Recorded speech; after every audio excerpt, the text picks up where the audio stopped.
For videos today, magpapaksiw tayo ng Gigi at saka ano to?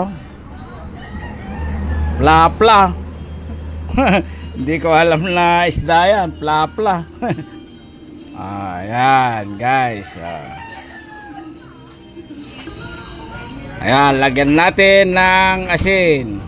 Ayan.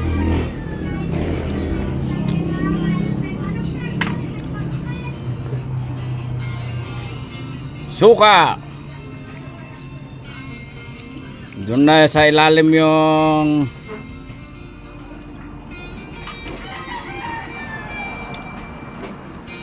ayan, oh. Ba, sabihin yung marami na namang asin eh. Gusto ko kasi yung mapupunta yung lasa niya sa laman. Papatuyon ko yan. Hindi naman yung may sabaw yan eh. Ayan guys.